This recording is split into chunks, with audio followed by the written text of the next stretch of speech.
Take a look at our streets. What the city and the county have been doing simply has not been working. We have families in tents, and we have women fleeing domestic violence, sleeping in parks.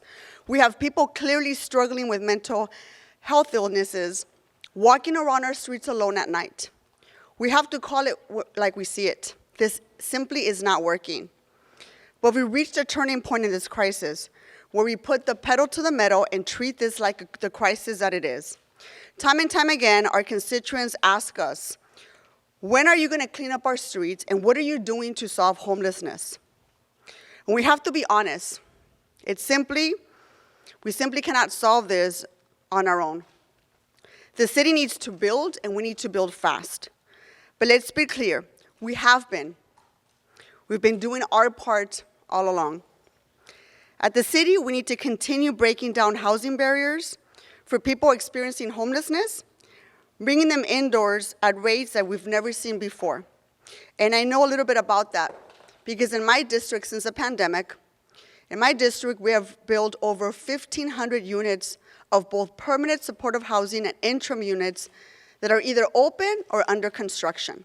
We are leading the way in the San Fernando Valley, and I am so proud of my district for saying yes to solutions, because districts like mine have always been building housing and have never been given any credit for doing so. So we're here today to announce that the plaintiffs in the Alliance case and the City of Los Angeles have reached an agreement on our term sheet. And we'll be filing this with the support of the plaintiffs today after this press conference. But this isn't over. The Alliance settlement is a culmination of years of work that this council has been doing on homelessness. It's a culmination of a minimum that we will build 14,000 beds. We have formalized this agreement that we will build no matter who is in office. This formulation that this council is committing to actually build housing. And we have reached a crossroads. The city is providing more comprehensive resources to those on the streets, yet our constituents are not seeing the result. We're putting in the work, and our residents are not seeing the results. So there's a missing link. We need to work together with LA County and the Board of Supervisors, because look at our streets now. The biggest issue that you see and that you hear about is mental illness. But the city does not have a mental health department. So what do? How can we leave these people behind, the most vulnerable in our society? What we need to do is call the county to step up and do their part. We came to the table looking for solutions and recognizing that the status quo simply wasn't working. And where's the county? They're not looking for solutions. They're looking to protect themselves. This is why I'm proud to stand here today, and I am proud that the city has stepped up, and I am proud that the city has committed to building a minimum of 14,000 beds and has over 13,000 beds in the process already. I am proud that we're looking to do our part and house the unhoused in the city of Los Angeles. And now I'm here to call on the county, do yours. It is time for you to do your part to provide the desperately needed care that individuals in our streets deserve. Mental health care, substance abuse treatment, outpatient rehab beds, that is the county's responsibility. We need you.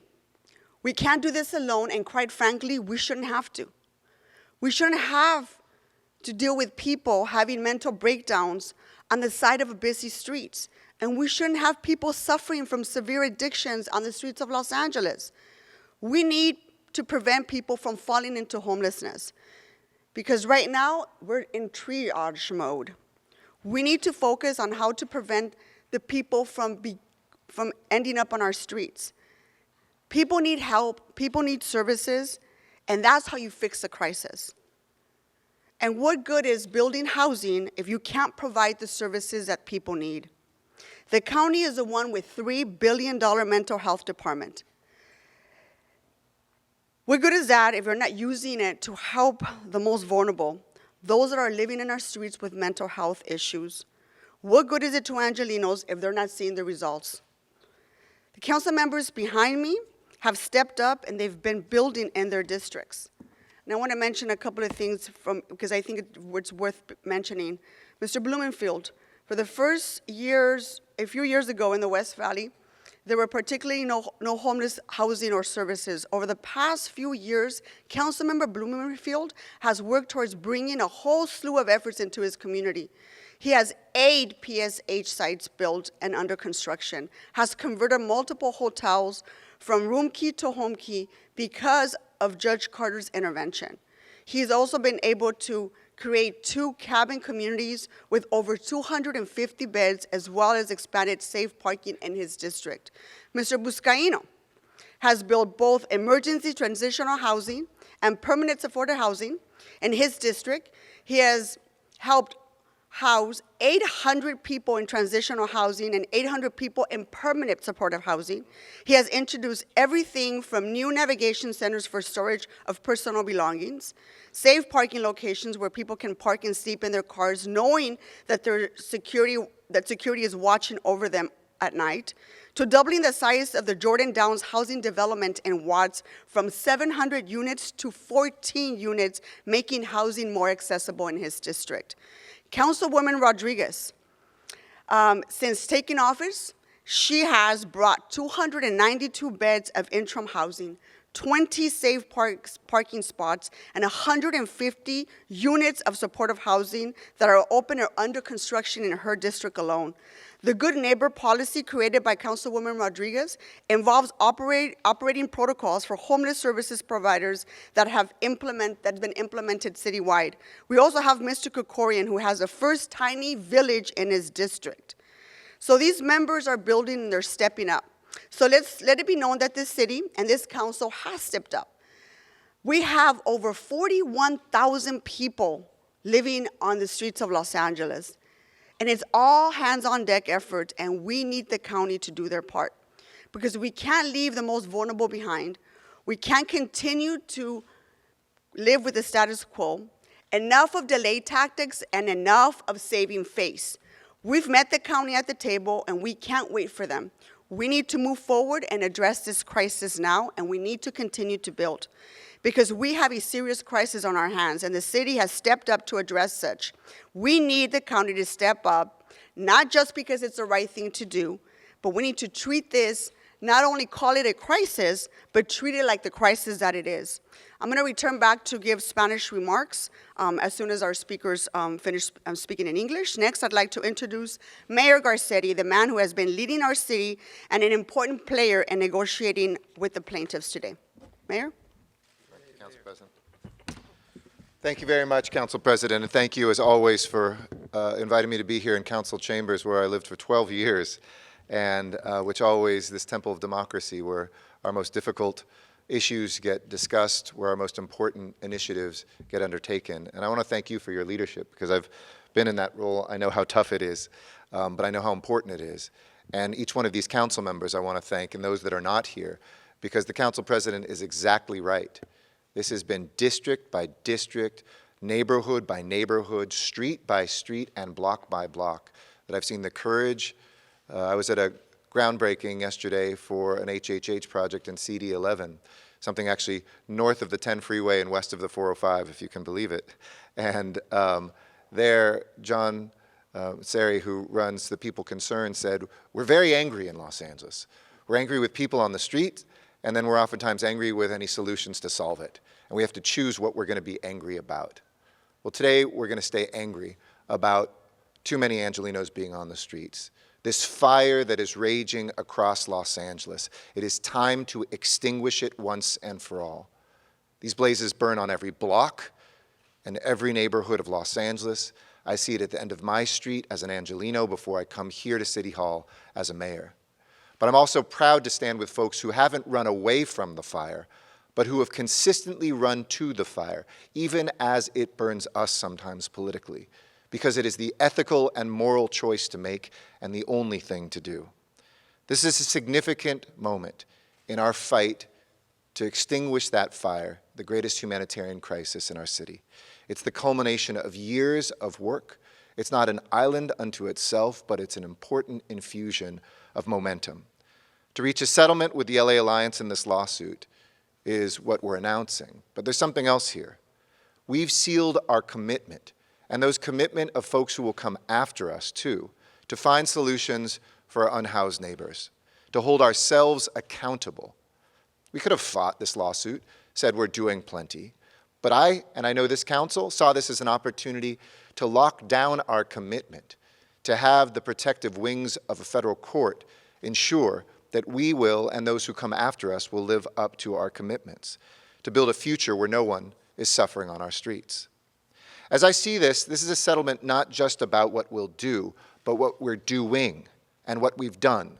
A reframing that clearly, as the council president says, what the city has jurisdiction over and is good at, we will do and stretch farther than we have ever stretched before.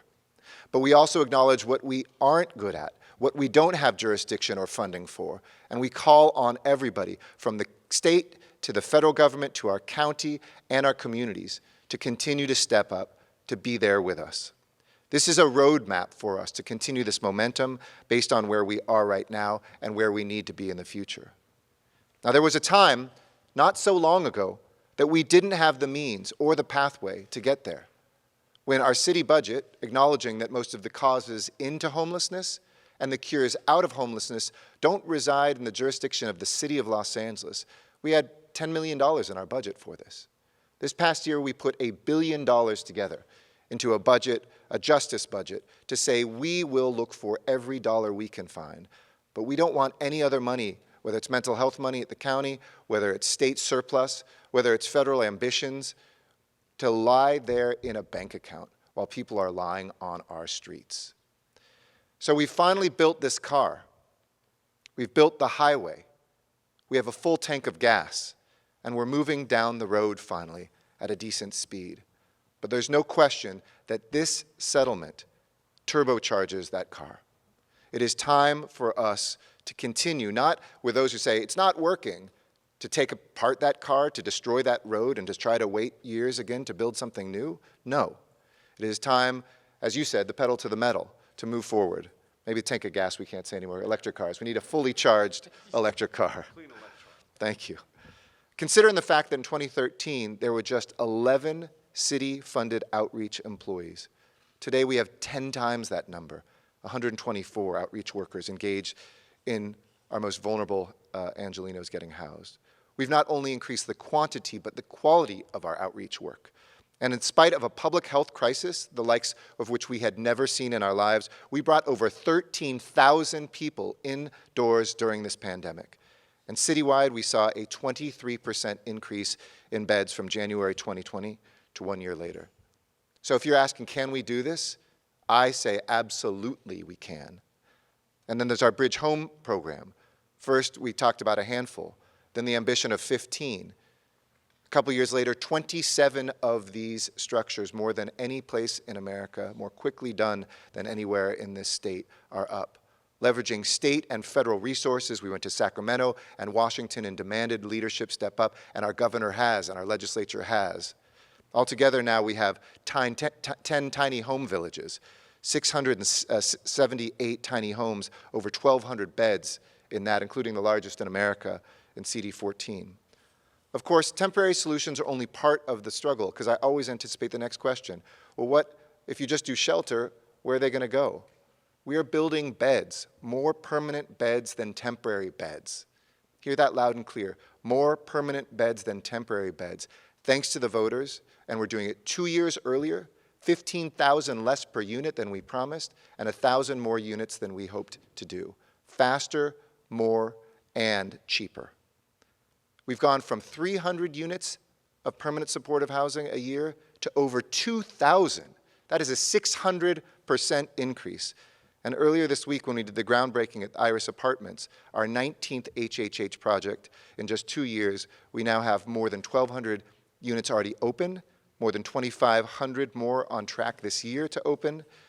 And I say these because it allows us to come to this agreement with the Alliance and with the protection of the court in good faith, not promising things that are just politicians' promises, but public servants delivering results. And finally, the shift that is underway in our fight against homelessness, I believe we are gaining ground. But I leave with this message. We will never do this alone. Nobody, no level of government can do everything.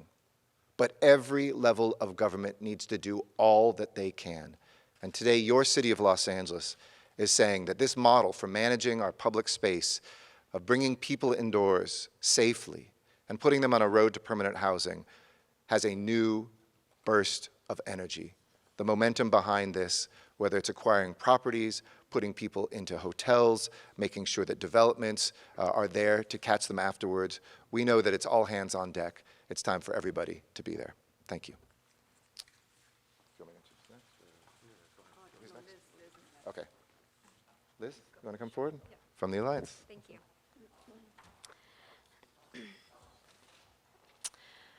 We filed this case a little over 2 years ago. Oh, I'm so short? Is that it? Is that the issue? That's okay. Yes, my name is Elizabeth Mitchell. I'm the attorney for LA Alliance for Human Rights. We filed this case a little over 2 years ago to address the death and the devastation on our streets. And it's been a long 2 years in more ways than one, and we traded our share of jabs in this fight. But I'm happy to stand here today to celebrate this historic moment. The LA Alliance started out as just a small group of fed-up people, community members, residents, homeless, housed, business owners, factory workers, service providers, nonprofit organizations, all coming together to say, this is enough. This crisis needs to end. People are dying. We demanded 3 things: shelter, services, safe streets. That message has spread like wildfire. What started as a small group of fed-up people is now a large group of fed-up people. This message has carried throughout California. We filed a ballot initiative in Sacramento. We're talking to leaders in other cities who want to replicate this same model. So, City of Los Angeles, what we're doing is groundbreaking, and cities, frankly, throughout the United States are watching. So let's make it right.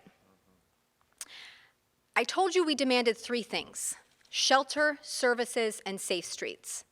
This settlement does 2 of those 3 things. It requires the city to provide shelter and housing on a deadline-driven, judicially enforced schedule. It helps people off the street where it is unhealthy and unsafe and returns our public spaces to their intended use.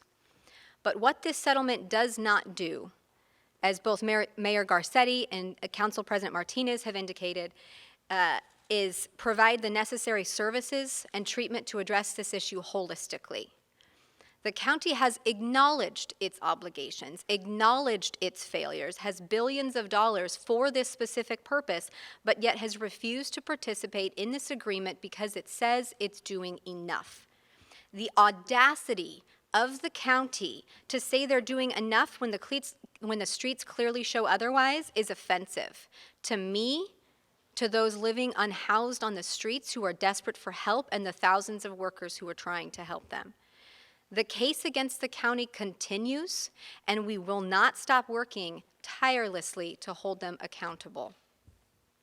We filed this lawsuit against 2 entities, both the city and the county, because we wanted to not only help people off the streets, but keep them off the streets and address this issue holistically. With my colleagues, including my boss and mentor, Matt Umhofer, who cannot be here today, John Powell, who's here, the Alliance leadership, Daniel Conway, Paul Webster, Don Steyer, we crafted this lawsuit to be different than others that have been filed, requiring local government to do something to actively address this crisis, rather than just punishing them for perceived past misconducts. And unlike other recent cases, it will put thousands of people into housing and shelter immediately and off the streets where it is dangerous and it is unhealthy, rather than just keeping them on it. Now, this is not going to change overnight, but as noted, it is already changing. We've seen several successes with this same model, both outside of Los Angeles, for example, in Whittier, in Bellflower, and inside of Los Angeles, where we have the freeways in Bob Blumenfield's district, the El Pueblo area downtown, just right down the street in KDL's district. I'm sorry, Councilperson De Leon. We are now doing this at scale for the first time ever. This crisis is too big for any one branch of government, and the external accountability and oversight by the judicial branch is crucial to ensuring success. I am so glad to be standing up here with the leaders of the city who recognize the role we all have to play and who are doing their part, and we're waiting for the county to do theirs. And I look forward to walking the streets with all of you soon. And I think next we have Councilmember De Leon. Thank you so very much, Elizabeth. I've been reduced to an acronym, but that's okay. I've made it, I guess, per the mayor. Good morning to each and every one of you. Muy buenos días. I want to begin by commending our Council President, Nuri Martinez, for her steadfast leadership in working diligently on this agreement and helping to set Los Angeles on a course to address our homelessness crisis once and for all. I also want to thank our mayor, Mr. Garcetti, for his unwavering commitment through arguably the darkest period, the darkest time in our city's history. He marshaled our city's departments and resources and worked with council offices to get people housed through a global pandemic. I also want to recognize the council members that are behind us here today, and especially Elizabeth and Daniel. Because of this litigation, we are here today, cooperating, collaborating, and making sure that we can do everything within our power to improve the human condition for all individuals.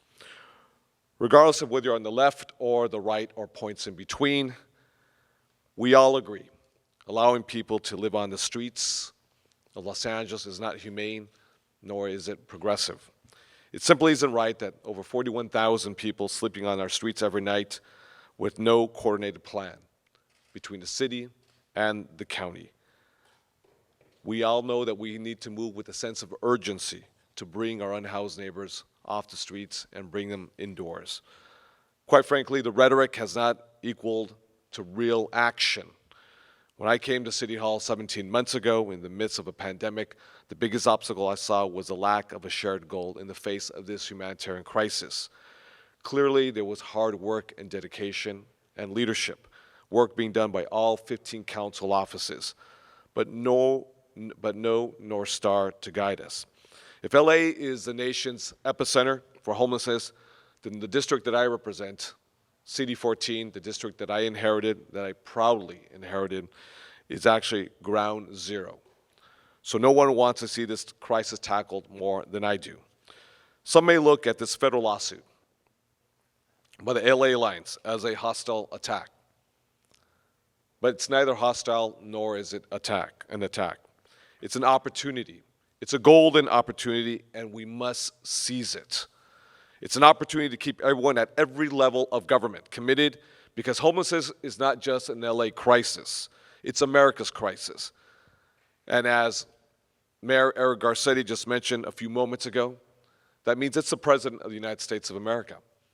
It's members of Congress. It's governors across the nation. It's county board of supervisors. It's mayors, as well as council members. It's our own collective process, because homelessness leaves us with a profound, indelible mark of shame. One of the richest cities on planet Earth, and to have so many individuals living on our streets. However, it quickly became very clear that our partners at the county were not interested in collaborating. So we only had really two choices that were before us. Ride the litigation merry-go-round, where people live and die on our streets, or cut our own pathway forward to help as many people as possible. Let me be very clear, and let me emphasize the following. It is not our job as city leaders to play nice country club politics with anyone. It's our responsibility to get the job done, to get our housed neighbors off the streets and get the best deal for Angelenos. And I'm proud of that. For the first time in the city's decades-long history with homelessness, we have agreed to legally commit ourselves to building a specific number of units for unhoused individuals on our sidewalks. And for those who have very high acuity, that technical fancy term, high acuity, we see it every single day. That individual who's running naked down the street, screaming at, yelling at the top of his or her lungs with feces caked onto her skin. Whether it's in Skid Row, or whether it's in the Valley, whether it's in Pedro, the East Side, or the West Side, or elsewhere. That individual is having a psychotic breakdown. We don't have the financial wherewithal, nor do we have the technical expertise to engage with those individuals. But we know who does. And what's happened is that we have normalized this. You have seen it every single day. I just saw it yesterday with the United Farm Workers on Main Street in Cesar Chavez, where this one individual took all of her clothes off. She needed help. What happens? People say call LAPD. They don't have the expertise. They don't have the wherewithal. But we know who does. And that's why it's all hands on deck. Those individuals suffering from severe mental illnesses and substance abuse will be the sole responsibility, because they always have been the sole responsibility of LA County. The only organization, the only governmental entity that has the resources, the wherewithal to provide the care for them. Yes, we will work together to house all unhoused Angelenos, but with very clearly defined roles and responsibilities for both the city and the county. No more passing the buck. No more pointing fingers. We are officially in this fight together, and we are each legally committed to housing specific populations. And as the chair of the city's Homelessness and Poverty Committee, I'm looking forward to meeting our commitment to house the homeless we are legally committed to do, but even going further. That's why this council unanimously adopted our plan, 25 by 25, a goal to house 25,000 Angelenos by the year 2025. 25 by 25 will allow us to implement our legal goals and aspire to even go further, because we cannot allow people to continue to die on our streets in Los Angeles. In fact, this settlement should come as a relief, quite frankly, to taxpayers who reach deeply into their pockets to fund Measure H, but have seen so little of return on their investments. The city has been doing its part. Madam President Nuri Martinez, our council, our mayor, Eric Garcetti, has explained it eloquently and very powerfully. We have been doing our job, creating the housing opportunities, but now it's time for the county to do its part to address the crippling substance abuse and mental health crisis on our streets. In closing, I want to say that although this is a citywide win, I want to personally thank the residents and businesses in my district who've stepped up to be part of creating housing solutions. Because of your willingness to embrace those efforts, we have created more housing than any other district in the city of Los Angeles. And I know that Angelenos all over have the willingness and desire to do the same. Thank you.